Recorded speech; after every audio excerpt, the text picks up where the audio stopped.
Okay. Aswand, Cruickshank, your one and only Move Swiftly speaker, checking in for a daily Move Swiftly thought, giving you a perspective on teamwork that you will not get anywhere else. Yes, sir. You see, it's almost there. Everything is back. Still a few little bumps here and there, but that's what it's all about. Taking a licking and keep on motherfucking ticking, baby. Woo! All right, let's get into this. Recording this April 8th, 2024, the day after the South Carolina Gamecocks women's basketball team won their third national championship, and Coach Dawn Staley has officially solidified herself as one of the GOATs, one of the greatest coaches of all time. The torch has officially been passed. It's her game now. She's running the show. She's the Pat Summitt, the Gino Auriemmas. She's at that level. She has officially certified herself as one of the GOATs, all right? And, I would have loved to see, as much as I would have loved to see Caitlin Clark get that championship. I love the story. I love the concept. I love the girl who sticks to a team. Like, you put Caitlin Clark on a team like South Carolina that had that kind of depth, right? It's a completely different matchup, but we just love the sticking with your gun, sticking with your guys. Didn't jump into a portal, didn't say, okay, my team's not good enough. She stuck with her team, and, she deserves to be called one of the GOATs, all right? The reason I can't officially call her the GOAT, one, because, again, I don't pay enough attention to women's college basketball to even have the debate, but two, you big man, when you watch the game, I've watched enough basketball to know, look, those point guards, they come a dime a dozen, and when you have a point guard that is as dynamic as she is from the three-point line,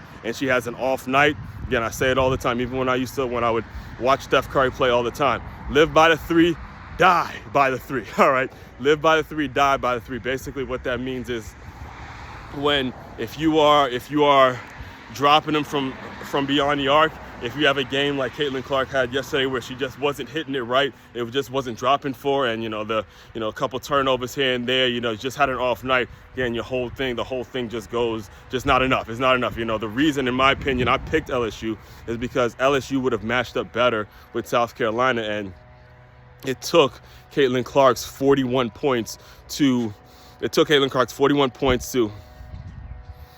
beat LSU, all right? So just understand that as a reality of the situation. Live by the three, die by the three. But in regards to today's Move Swiftly thoughts, being that, women's college basketball has had such a great tournament, has captured the world, has done a lot of great things. In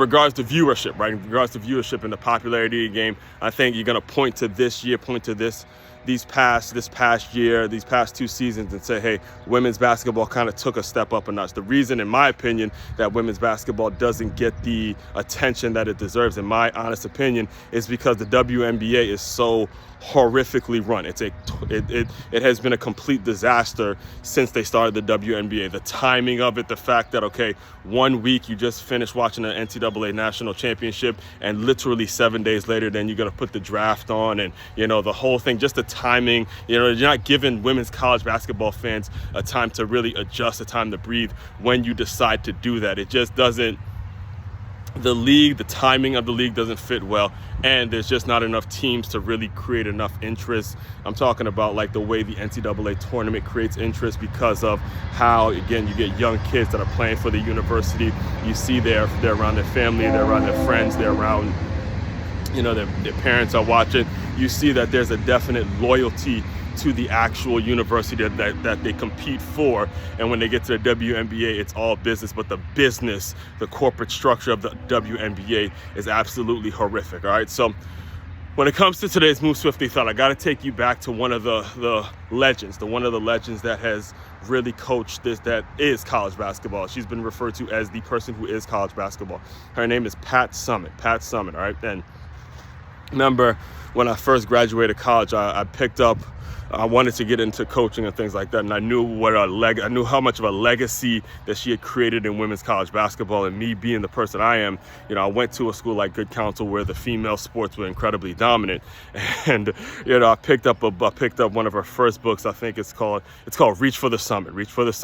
And then I read that one, and then I read her latest one, the one before she passed away, She passed away a couple years ago because of dementia and things like that. But before she did pass away, she wrote another book, her final book, which was titled Sum It All Up. So I read those two books, and in both of those books, she dropped a gem that's still to this day, and it carries weight even to this day. It's true even to this day because we saw it. All right, we saw it if you watched the game yesterday between South Carolina and Iowa, you saw the difference. All right, South Carolina had 37 bench points, and Iowa had 0. 0 bench points to 37. It was really obvious who was the better team. In my honest opinion, I think South Carolina's second team would have beat Iowa's first team just hand out. Like, obviously just would have demolished the first team, right? Excuse me. So anyway, it was in both of those books in which she told the story. She tells the story even on camera. She told the story in her book. She told every time she gets an opportunity, she tells the story, right? So it was a situation in which Pat Summitt had lost the game, and she got on the phone with her dad. And her dad, if you really go back and look at Pat Summitt's story, her dad was very critical of her coaching career. He was very tough on her and things like that. And she got on the phone with her dad, and her dad said, this is what she said to him, and this is the way she describes the story. She goes, "My dad tells me, look, you don't take donkeys to the Kentucky Derby. You gotta find you some racehorses."